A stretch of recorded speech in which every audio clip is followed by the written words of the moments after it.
Gibran berdiri di depan jendela besar Balai Kota Solo, memandang derasnya hujan yang jatuh tanpa ampun sejak pagi. Suara deras air berpadu dengan dentuman guntur, menciptakan suasana muram. Dari kejauhan, terlihat jalanan utama mulai tergenang, kendaraan terjebak, dan warga berlarian menyelamatkan diri. Di dalam ruang kerjanya yang remang, ia merasakan beratnya beban yang menekan bahu, seakan badai di luar adalah cerminan badai yang sedang berkecamuk di dalam dirinya. Telepon genggamnya bergetar tak henti, laporan demi laporan masuk dari dinas terkait. "Pak Wali, Sungai Bengawan meluap," bunyi suara panik dari seberang. Gibran menutup mata sejenak, menarik napas panjang. Banjir bukan hal baru di Solo, namun setiap kali datang, bencana itu selalu menuntut pemimpin untuk hadir, bukan sekadar memberi instruksi.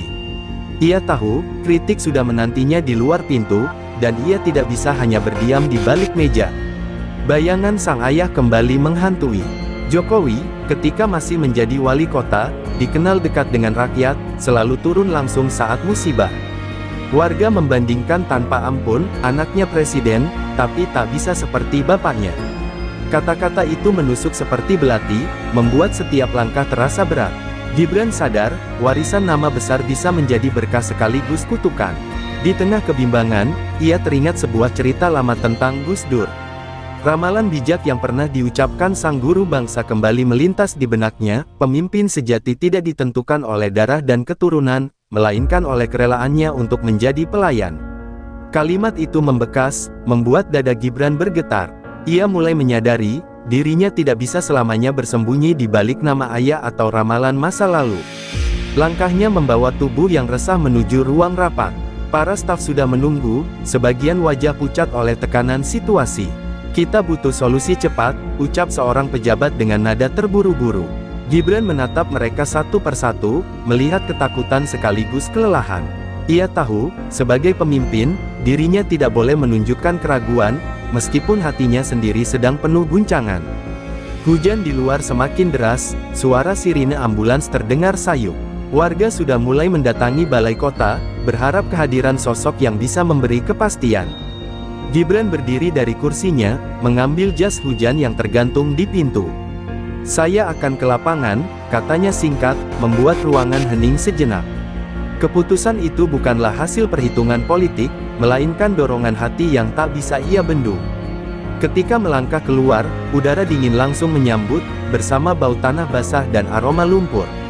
Wartawan yang menunggu segera mengerubungi, kamera menyorot setiap gerakannya. Namun Gibran hanya fokus pada langkah-langkahnya menuju jalanan yang tergenang. Setiap cipratan air di kakinya menjadi pengingat bahwa rakyatnya sedang berjuang, dan ia harus ada di tengah mereka, bukan sekadar memberi perintah dari jauh. Di sebuah gang kecil yang sudah terendam, ia melihat seorang anak kecil menangis di gendongan ibunya. Mata sang ibu penuh keputusasaan, tetapi ketika melihat Gibran mendekat, ada secercah harapan muncul. "Pak Wali, rumah kami hanyut." Suara lirih itu terdengar lebih berat dari gemuruh hujan. Gibran terdiam sejenak, lalu ikut membantu mengangkat barang-barang seadanya ke tempat yang lebih aman. Rasa lelah dan dingin menusuk tubuhnya, tapi anehnya, ia merasa lebih ringan dibanding saat duduk di ruang kerjanya. Beban yang sebelumnya menekan kini berubah menjadi tekad. Setiap langkah kecil yang ia ambil bersama warga menyalakan keyakinan bahwa kepemimpinan sejati bukan soal pidato panjang atau strategi rumit, melainkan kesediaan untuk hadir saat rakyat paling membutuhkan. Malam semakin larut, banjir masih bertahan. Namun di balik kelelahan, Gibran merasakan sesuatu yang baru, sebuah ikatan dengan rakyat yang tidak bisa dipalsukan. Ia tahu, badai kritik akan tetap ada, perbandingan dengan sang ayah tak akan berhenti. Tetapi malam itu, di tengah genangan air dan wajah-wajah lelah yang masih mampu tersenyum, Gibran mulai menemukan arti awal dari perjalanannya sebagai pemimpin, sebuah panggilan untuk melayani dengan ketulusan. Fajar menyingsing, namun langit Solo masih muram. Air belum juga surut, bahkan genangan semakin meluas hingga menutup sebagian jalan utama. Warga yang semalam bertahan di rumah akhirnya menyerah, keluar membawa anak-anak, barang seadanya, dan wajah penuh kelelahan. Balai kota dipenuhi kerumunan yang meminta penjelasan, sebagian datang dengan nada marah, sebagian hanya ingin mencari tempat aman. Di tengah riuh itu, Gibran berjalan dengan jas hujan lusuh, wajahnya basah bukan hanya karena tetesan air tapi juga karena keringat dingin. Kehadirannya disambut teriakan yang tak semuanya ramah. "Janji doang, nggak ada bukti," teriak seorang pemuda sambil menunjuk banjir yang merendam perkampungan. Suasana mendidih, para aparat mencoba menenangkan, tetapi Gibran mengangkat tangan, memberi isyarat agar tidak ada yang membungkam suara rakyat. Seorang ibu tua mendekat, tubuhnya gemetar memeluk cucu yang menangis. Dengan suara serak, ia berucap, "Pak Wali, kami butuh makan. Kami butuh tempat tidur. Kami sudah capek, Pak." Kata-kata itu menghunjam lebih dalam daripada caci maki. Gibran menatap matanya, lalu berjanji singkat, "Bu, malam ini bantuan sampai. Saya ikut pastikan sendiri." Tak ada retorika panjang, hanya kalimat sederhana yang keluar dari rasa tanggung jawab. Setelah itu, ia bergabung bersama petugas dan relawan, ikut mengangkat karung pasir untuk menahan aliran air. Kamera wartawan mengabadikan momen itu, namun ia tak peduli pada sorotan media. Yang penting baginya adalah memastikan warga merasakan kehadiran seorang pemimpin, bukan sekadar mendengar kabar dari balik televisi. Tangan dan bajunya kotor, tubuhnya pegal, tetapi justru disitulah ia merasakan arti bekerja bersama rakyat. Di sebuah titik evakuasi, ia duduk sebentar mendengarkan cerita seorang nelayan sungai yang kehilangan perahu akibat arus deras. Lelaki itu berbicara dengan suara getir, "Perahu itu satu-satunya mata pencaharian saya, Pak." Gibran tidak bisa langsung memberi solusi, tetapi ia berjanji untuk mencarikan jalan keluar. Ia tahu, janji itu adalah hutang, dan ia harus menepatinya, apapun risikonya. Menjelang siang, emosi warga kembali memanas. Ada kelompok yang menuntut pertanggungjawaban cepat, sebagian bahkan mengancam melakukan aksi besar. Aparat mulai resah, suasana bisa berbalik menjadi kerusuhan. Namun Gibran melangkah ke depan, berdiri tanpa pengeras suara, dan berkata lantang, "Saya tidak akan lari. Kalau ada yang ingin marah, marahlah pada saya, bukan pada petugas yang sudah bekerja."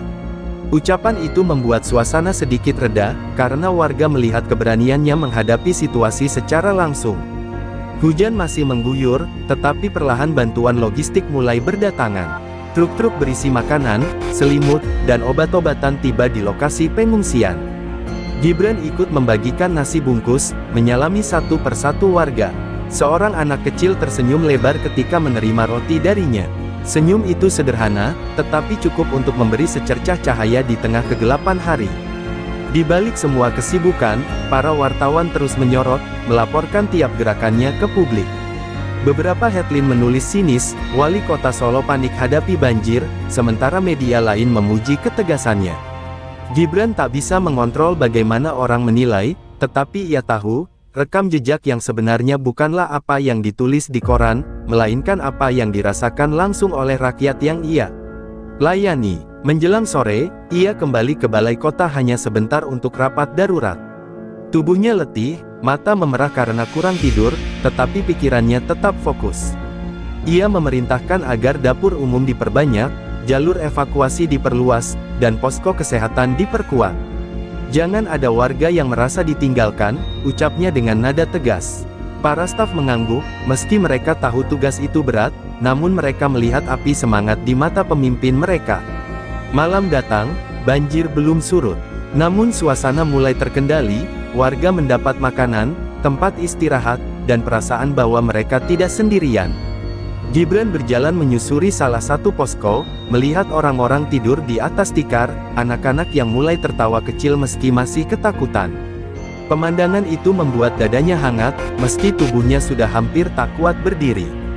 Dalam hati, ia mengingat kembali kata-kata Gus Dur, "Pemimpin adalah yang mau menghormati rakyat kecil." Malam itu, di tengah genangan, ia merasakan arti kalimat itu bukan sekadar kutipan, melainkan pedoman hidup. Ia tahu badai kritik tidak akan berhenti, tetapi pengalaman hari ini memberinya fondasi yang lebih kokoh. Saat langit mulai meredup dan lampu jalan berpendar redup, Gibran menatap kota yang terendam, lalu berbisik pada dirinya sendiri, "Aku bukan bayangan siapapun. Aku harus jadi diriku sendiri." Kalimat itu bukan penghiburan, melainkan janji pribadi yang akan ia bawa ke hari-hari berikutnya. Banjir perlahan surut, tetapi badai lain mulai mengintai. Di balik keberhasilan mengendalikan situasi darurat, ruang politik Solo dipenuhi bisik-bisik. Beberapa partai besar mengirim utusan, mencoba meraih keuntungan dari popularitas Gibran yang naik karena kehadirannya di tengah warga. Mereka tidak datang dengan tangan kosong, proposal, amplop, hingga janji proyek besar mulai bertebaran di mejanya. Suatu siang, seorang anggota Dewan Kota datang dengan senyum licik. "Mas Wali, ada investor yang siap kucurkan dana miliaran untuk pembangunan, asal tanda tangan ini segera dipercepat," katanya sambil menyodorkan berkas. Gibran menatap dokumen itu lama, merasakan jebakan di balik kata-kata manis. Ia tahu, setiap tanda tangan yang sembrono bisa menyeretnya ke dalam lumpur yang tak mudah dibersihkan.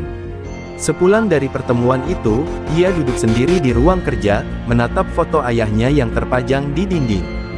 Jokowi dulu dikenal sederhana, tegas menolak sogokan, namun juga pandai bermanuver di tengah tekanan. "Apakah aku bisa setegas itu?" batinnya bergema. Hatinya resah, karena ia sadar, setiap keputusan bisa mengubah nasib ribuan warga Solo. Hari-hari berikutnya, godaan kian berlapis. Ada yang menawarkan kendaraan mewah sebagai pinjaman, ada pula yang mengundang makan malam dengan iming-iming koneksi pusat. Gibran menolak dengan sopan, namun ia tahu penolakan itu membuatnya tidak disukai banyak orang berpengaruh. Beberapa pejabat mulai berbisik di belakang, menyebutnya keras kepala dan tidak tahu berterima kasih. Puncaknya terjadi ketika ia menghadiri rapat penting bersama DPRD. Seorang tokoh senior dengan nada menekan berkata, "Mas Gibran, jangan lupa, jalur politik panjang. Kalau ingin aman, jangan terlalu idealis. Semua ada harganya." Kalimat itu membuat ruangan hening, semua mata tertuju padanya. Gibran hanya tersenyum tipis, lalu menjawab, "Saya dipilih rakyat, bukan untuk menjadi alat transaksi." Jawaban itu menimbulkan riak. Sebagian menghormati keberaniannya, sebagian lagi menaruh dendam. Keesokan harinya, media lokal mulai menulis artikel sinis, "Wali Kota Solo menutup pintu bagi investor." Meski ia tidak pernah menolak investasi, namun framing itu sengaja dibangun untuk merusak citranya. Politik memang tidak pernah lepas dari perang opini. Di rumah, istrinya melihat wajah Gibran yang lelah. "Mas, jangan biarkan mereka menjatuhkanmu hanya karena kau berbeda jalan," katanya lembut. Kata-kata itu memberi sedikit ketenangan, meski tekanan semakin menumpuk. Gibran sadar, keluarga adalah satu-satunya tempat ia bisa jujur tanpa topeng. Namun, ia juga tahu jalan yang ia pilih penuh risiko. Menolak kompromi berarti siap sendirian, dan mungkin suatu saat akan dijegal. Malam itu, ia kembali teringat pesan Gus Dur, "Kalau kau ingin jadi pemimpin yang bersih, bersiaplah kehilangan banyak kawan." Kalimat itu menggema dalam kepalanya, meneguhkan hati meski jalannya semakin sunyi. Hari berikutnya, sebuah surat kaleng sampai ke mejanya. Isinya ancaman halus, menyinggung keluarganya. Tangan Gibran mengepal, namun ia menahan diri agar emosinya tidak meledak. Ancaman itu justru membuatnya semakin yakin bahwa jalan yang ia tempuh memang benar, lebih baik kehilangan jabatan daripada kehilangan integritas. Di tengah semua itu, rakyat kecil justru semakin dekat dengannya. Para pedagang pasar bercerita bahwa mereka percaya pada ketegasannya. Sopir becak yang pernah dibantunya saat banjir berkata, "Pak Wali, jangan goyah. Kami butuh pemimpin yang tidak bisa dibeli." Dukungan sederhana itu menjadi energi baru, jauh lebih kuat daripada janji manis para politisi. Malam terakhir di minggu yang penuh intrik itu, Gibran menatap lampu kota dari balkon rumah dinas. Angin malam meniup pelan, membawa suara samar aktivitas warga. Ia bergumam pada dirinya sendiri, "Kalau jalan ini membuatku jatuh, biarlah jatuh dengan terhormat. Bukan sebagai boneka, tapi sebagai diriku sendiri." Kata-kata itu seperti sumpah yang ia tanamkan dalam hati. Meski langkahnya masih panjang dan penuh jebakan, malam itu Gibran merasakan keyakinan baru. Bahwa kepemimpinan bukanlah tentang banyaknya tangan yang menjabat, melainkan tentang keberanian menolak tangan-tangan kotor yang mencoba merenggut masa depan rakyatnya. Minggu itu udara Solo terasa berbeda. Setelah serangkaian tekanan politik, Gibran mendapat kabar bahwa seorang kiai sepuh dari Jawa Timur ingin menemuinya. Nama kiai itu bukan nama sembarangan, ia dikenal sebagai salah satu murid dekat Gus Dur, sosok yang kata-katanya sering dianggap membawa pesan zaman. Gibran sempat ragu, namun akhirnya menyetujui pertemuan di rumah dinasnya. Sore itu, Kiai berusia lanjut datang dengan sorban putih dan langkah pelan. Tatapannya teduh, seolah mampu menembus dinding hati. Begitu bertemu, Kiai itu tidak banyak basa-basi. "Mas Gibran," ucapnya lembut, "saya datang bukan untuk bicara politik, tapi untuk menyampaikan pesan lama dari almarhum Gus Dur." Gibran terdiam, merasa dadanya berdebar kencang. Kiai itu bercerita, bahwa Gus Dur pernah menyinggung tentang seorang pemimpin muda dari Solo yang akan diuji habis-habisan. Kalau ia mampu bertahan dari godaan kekuasaan, ia bisa jadi cahaya. Kalau ia kalah, ia hanya akan jadi bayangan, hilang ditelan sejarah. Kata-kata itu membuat ruangan terasa hening, hanya suara kipas angin yang berputar menemani. Gibran menunduk, mencoba mencerna kalimat tersebut. Ia merasa seolah ramalan itu ditujukan langsung kepadanya. Namun dalam hati, keraguan muncul, apakah ia benar-benar sosok yang dimaksud? Atau ini hanya kebetulan semata? Pikiran itu berputar-putar, membuatnya semakin gelisah. Melihat wajah muda itu kebingungan, Kiai Sepuh tersenyum tipis. "Jangan takut pada ramalan, Mas. Takdir itu bukan warisan, tapi pilihan. Yang membedakan seorang pemimpin adalah keikhlasannya melayani." Gibran menatap mata sang kiai, dan dalam sorotnya ia melihat sesuatu yang tulus, tanpa kepentingan. Pertemuan itu berlangsung singkat, namun meninggalkan jejak panjang di hati. Saat kiai berpamitan, Gibran mengantarnya sampai halaman. Hujan rintik turun, seperti memberi tanda bahwa kata-kata tadi adalah bagian dari perjalanan yang lebih besar. Ia berdiri lama di teras, membiarkan pikirannya larut. Malam harinya, ia menatap langit Solo dari balkon.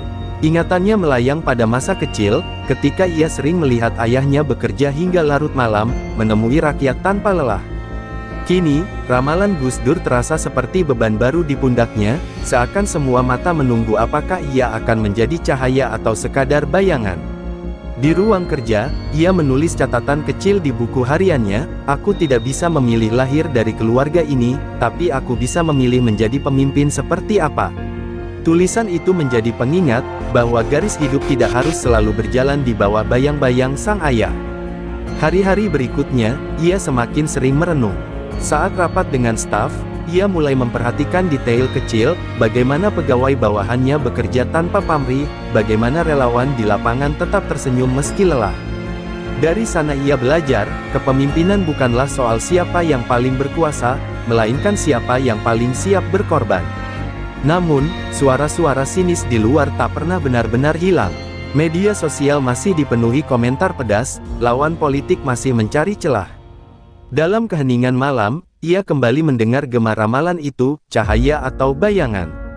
Kalimat itu menjadi ujian batin, membuatnya selalu bertanya, apakah ia berjalan di jalur yang benar. Di sebuah kesempatan, ia kembali bertemu rakyat kecil di pasar. Seorang pedagang sayur menyalaminya, lalu berkata polos, "Pak Wali, jangan jadi pejabat yang hanya numpang lewat. Kami butuh yang betul-betul ngurusi wong cilik." Ucapan sederhana itu terasa jauh lebih dalam daripada ceramah panjang di ruang rapat. Sebelum tidur malam itu, Gibran berbisik dalam hati, "Kalau benar aku ditakdirkan untuk diuji, maka aku ingin diuji dengan tetap berada di sisi rakyat. Jika aku jatuh, biarlah jatuh karena membela mereka." Kata-kata itu menjadi doa, sebuah janji sunyi yang ia titipkan pada dirinya sendiri, sebagai jawaban pertama atas ramalan Gus Dur.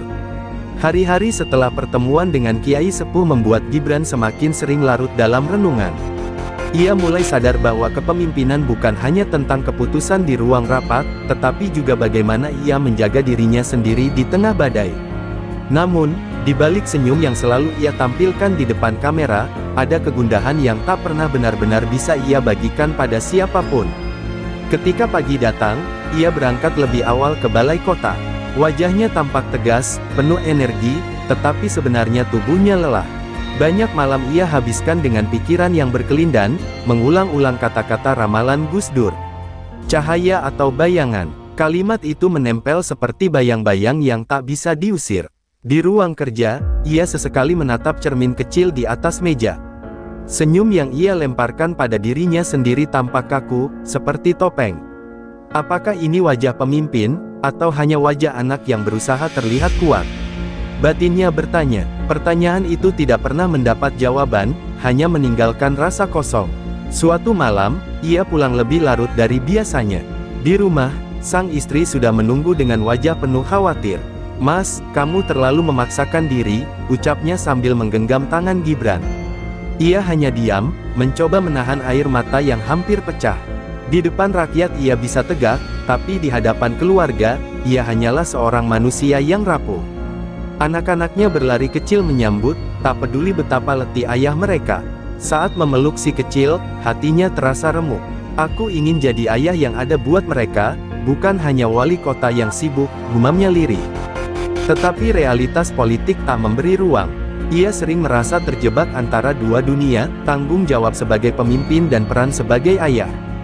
Di luar sana, gosip politik terus berkembang. Lawan-lawannya menyebarkan isu bahwa ia hanya menunggangi nama besar ayahnya. Sementara pendukung fanatik ayahnya pun tak segan mengkritik jika ia tidak tampil seperti Jokowi. Ia seakan kehilangan ruang untuk menjadi dirinya sendiri. Itu membuatnya semakin tertekan. Satu malam ia memutuskan berjalan sendirian di kota. Tanpa pengawal, tanpa jas resmi, hanya mengenakan jaket hitam. Ia menyusuri gang-gang kecil, mendengar obrolan warga yang tak tahu ia ada di dekat mereka. Seorang bapak berkata, "Pak Wali itu sebenarnya baik, cuma kelihatan dingin. Mungkin dia terlalu jauh dari kita." Kalimat itu menghantam keras, meski ucapannya terdengar sederhana. Besoknya, ia mencoba lebih terbuka. Ia mendatangi sekolah, menyapa anak-anak, bahkan sempat duduk di warung sederhana untuk mendengar keluh kesah pemiliknya. Namun di balik senyum yang ia tampilkan, hatinya masih diliputi rasa takut. Apakah semua ini cukup untuk membuktikan bahwa ia bukan sekadar bayangan? Ketika kembali ke rumah, ia mendapati sang istri sedang membaca berita daring. Judul-judul masih penuh sindiran. "Mas, biarkan mereka berkata apa saja. Yang penting rakyat merasakan manfaat dari kerja kerasmu," katanya dengan nada menenangkan. Gibran hanya mengangguk, meski jauh di dalam hati ia merasa kalimat itu lebih mudah diucapkan daripada dijalani. Di kamarnya, sebelum tidur, ia menulis lagi di buku hariannya. "Aku boleh terlihat tersenyum, tapi di dalam hati aku masih mencari jawaban. Apakah aku berjalan di jalur yang benar, atau sekadar berlari dari bayangan Bapak?" Tulisan itu menjadi curahan paling jujur, sesuatu yang tak bisa ia katakan kepada siapapun. Meski luka batin itu terus membekas, ada satu hal yang membuatnya bertahan, harapan rakyat kecil. Ia tahu, senyum seorang anak yang ia temui di pengungsian banjir, ucapan tulus pedagang pasar, dan genggaman hangat keluarganya adalah alasan untuk tetap berdiri. Ia mungkin memikul beban yang berat, namun dari sanalah ia belajar bahwa kepemimpinan sejati lahir bukan dari kemenangan, melainkan dari keteguhan hati menghadapi luka yang disembunyikan. Malam itu, sebelum matanya terpejam, Gibran berjanji pada dirinya sendiri, "Senyum boleh rapuh, tapi langkahku harus tetap kokoh." Sebuah janji sunyi yang lahir dari kegetiran, namun justru menyalakan api kecil di dalam dadanya untuk melangkah ke ujian berikutnya. Langkah-langkah pasukan keamanan mulai terdengar di setiap sudut jalan, membuat suasana ibu kota kian mencekam. Jakarta yang biasanya hiruk-pikuk kini seolah menjadi kota yang ditelan ketegangan. Gedung DPR dipagari kawat berduri lebih tinggi dari sebelumnya, barikade beton dipasang rapat, dan puluhan kendaraan taktis berjaga di sekitar. Namun, di balik semua itu, tekad rakyat tidak surut. Mereka merasa inilah saat yang menentukan, titik balik bagi masa depan bangsa yang terjebak dalam lingkaran korupsi. Di tengah kerumunan, wajah-wajah penuh harapan menyatu dengan amarah yang membara. Ada mahasiswa, buruh, pedagang kecil, hingga para ibu rumah tangga yang rela berpanas-panas membawa anak mereka. Sorak-sorai lantang terdengar, "Bubar DPR. Kembalikan suara rakyat." Suara itu menggema, menggetarkan setiap jengkal udara yang sebelumnya sunyi. Bagi banyak orang, perjuangan kali ini bukan lagi sekadar unjuk rasa, melainkan perlawanan total terhadap sistem yang mereka anggap sudah membusuk. Gibran berdiri di atas sebuah mobil komando yang dicat putih, tangannya mengepal tinggi sambil menatap massa. Sorot matanya tajam, penuh keyakinan, seolah membawa api yang menyalakan semangat setiap orang yang hadir. Dengan pengeras suara, ia berteriak lantang bahwa ini bukan hanya tentang gaji DPR yang melonjak saat rakyat kelaparan, melainkan tentang martabat bangsa yang diinjak-injak. Ucapannya membuat massa kian bergemuruh, menyatukan mereka dalam semangat yang sama. Namun, Di balik barikade, para aparat berdiri dengan wajah tegang. Mereka sadar tugas mereka adalah menjaga gedung yang kini menjadi simbol kebencian rakyat. Beberapa dari mereka tampak ragu, menatap massa yang berteriak, sebagian bahkan terlihat menunduk. Sebagian lainnya tetap tegak, menggenggam perisai dan pentungan, menunggu perintah. Suasana kian panas, seolah percikan api tinggal menunggu bensin untuk meledak menjadi kobaran besar. Di sebuah sudut jalan, sekelompok mahasiswa menyiapkan spanduk besar bertuliskan, DPR sama dengan sarang tikus, rakyat sudah muak. Mereka mengangkatnya tinggi-tinggi, membuat massa lain ikut berteriak mendukung. Spanduk itu kemudian jadi simbol yang diikuti puluhan spanduk lain, membanjiri udara dengan pesan yang sama, perlawanan. Gibran yang melihat itu semakin bersemangat, ia merasa apa yang diucapkannya kini menjadi kenyataan di hadapan mata. Di saat bersamaan, ketegangan merambat ke dalam gedung DPR. Para anggota dewan yang masih bertahan di ruang rapat mendengar dengan jelas teriakan massa. Beberapa di antara mereka mulai panik, saling berdebat tentang langkah yang harus diambil. Ada yang bersikeras meminta tambahan pasukan, ada pula yang diam membeku, seolah tidak percaya bahwa rakyat bisa sampai pada titik ini. Dinding tebal gedung tidak mampu meredam rasa takut yang merayap di dada mereka. Malam mulai merayap, namun jumlah massa tidak berkurang. Lampu-lampu jalan menyinari wajah-wajah penuh peluh, tapi tidak ada tanda mereka akan mundur. Justru, semakin malam, semakin banyak yang datang. Kota berubah menjadi lautan manusia, bendera-bendera organisasi berkibar, dan lagu perjuangan dinyanyikan bersama. Suasana ini membuat aparat kian waspada, sadar bahwa mereka berhadapan dengan sesuatu yang lebih besar dari sekadar kerumunan biasa. Di sela orasi, Gibran kembali berbicara dengan nada yang lebih tenang, namun penuh ketegasan. Ia mengatakan bahwa rakyat bukan musuh aparat, melainkan korban dari sistem yang korup. Kata-katanya membuat beberapa aparat mulai terlihat goyah, bahkan ada yang diam-diam menurunkan perisai mereka. Momen itu menjadi sinyal kecil bahwa tembok besar yang membatasi rakyat dengan kekuasaan bisa runtuh kapan saja. Tiba-tiba, terdengar letupan gas air mata dari arah lain. Asap putih menyelimuti sebagian jalan, membuat massa berlarian menutup wajah mereka. Teriakan dan kepanikan pecah, tapi bukannya mundur, massa justru semakin marah. Mereka kembali maju dengan sorakan lebih keras, melemparkan botol air dan kayu ke arah barikade. Situasi benar-benar memanas, membuat langit malam Jakarta penuh dengan gema perlawanan. Di tengah kekacauan itu, Gibran tetap berdiri di atas mobil komando. Ia mengangkat tangan, meminta massa tetap fokus. "Jangan takut, ini jalan kita, jangan berhenti," teriaknya dengan suara yang menggema di atas kepulan asap. Kata-kata itu kembali menyatukan kerumunan, seolah memberi mereka kekuatan baru untuk bertahan. Malam itu, Jakarta tidak lagi sekadar ibu kota, melainkan medan pertempuran antara suara rakyat dengan benteng kekuasaan. Ketegangan semakin meningkat, namun di balik semua itu, sebuah pertanyaan mulai muncul, sampai sejauh mana rakyat akan melangkah? Apakah ini akan menjadi malam yang mengubah sejarah, atau justru malam yang menorehkan luka baru? Semua orang yang hadir merasakan bahwa jawaban itu ada di ujung waktu, di antara teriakan, gas air mata, dan keberanian yang terus menyala. Dan di dalam gedung DPR yang dingin dan penuh ketakutan, para anggota dewan akhirnya sadar bahwa tembok tinggi tidak lagi cukup untuk melindungi mereka dari gelombang rakyat yang sudah muak. Mereka hanya bisa menunggu, sementara di luar, suara-suara keras terus menggema, menuntut satu hal yang pasti, pembubaran. Jakarta semakin bergolak ketika kabar bentrok di depan gedung DPR tersebar luas melalui media sosial. Video-video yang memperlihatkan aparat menembakkan gas air mata ke arah massa membuat situasi semakin panas. Jalanan dipenuhi suara teriakan, sirene, dan dentuman yang membuat jantung siapapun berdegup lebih cepat. Di tengah kekacauan itu, suara tuntutan rakyat untuk pembubaran DPR justru terdengar semakin keras, seakan menjadi nyanyian kolektif yang tak bisa dibungkam. Di sudut jalan, barisan mahasiswa mengibarkan bendera bertuliskan, "Selamatkan Demokrasi." Mereka berpegangan erat membentuk lingkaran, mencoba menahan dorongan aparat yang terus maju. Wajah-wajah penuh keringat itu menatap lurus, seolah tak gentar meski gas air mata menusuk pernapasan mereka. Dari pengeras suara, orator berteriak lantang bahwa hari itu akan menjadi momentum perubahan besar bagi negeri ini. Sementara itu, para pekerja yang turut bergabung dalam aksi menyalakan obor sebagai simbol perlawanan terhadap korupsi. Api berkobar di tangan mereka, menyalakan semangat di tengah malam yang semakin mencekam. Gedung DPR terlihat berdiri angkuh, namun di hadapan lautan manusia yang tak terbendung, bangunan itu terasa rapuh. Banyak yang percaya, jika malam itu tidak berakhir dengan kemenangan rakyat, maka Indonesia akan memasuki babak kegelapan politik yang lebih panjang. Gibran sendiri kembali mengeluarkan pernyataan dari Balai Kota Solo.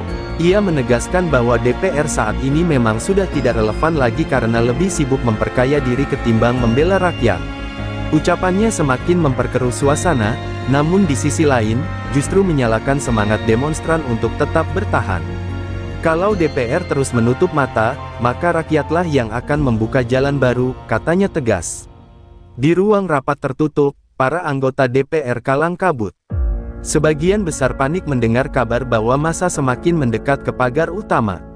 Ada yang mendesak pimpinan DPR agar segera berunding dengan perwakilan rakyat, tetapi tidak sedikit yang masih berkeras bahwa mereka bisa bertahan dengan kekuatan aparat. Perdebatan sengit itu menggambarkan betapa gentingnya posisi mereka. Kondisi di lapangan pun semakin liar. Polisi mulai kehilangan kendali ketika jumlah massa terus bertambah.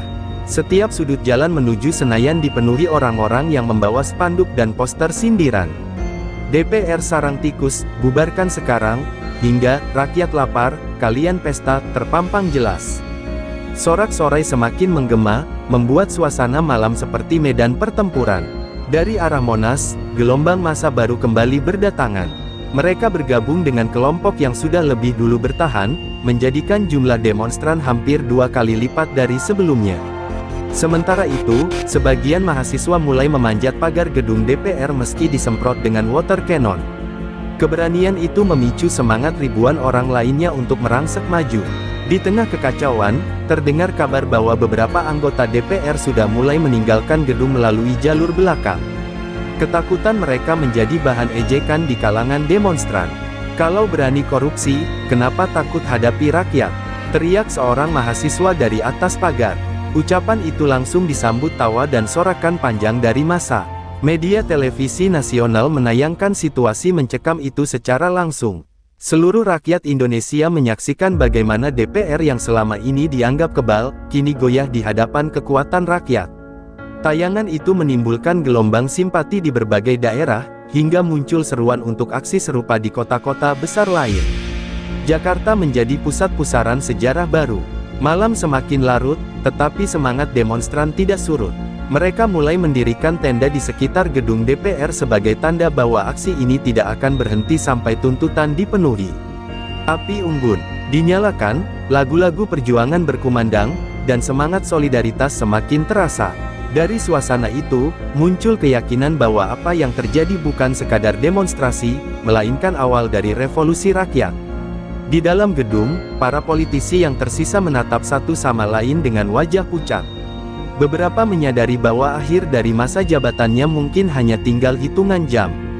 Di luar, rakyat terus bersorak, menuntut satu hal yang sama, bubarkan DPR sekarang juga.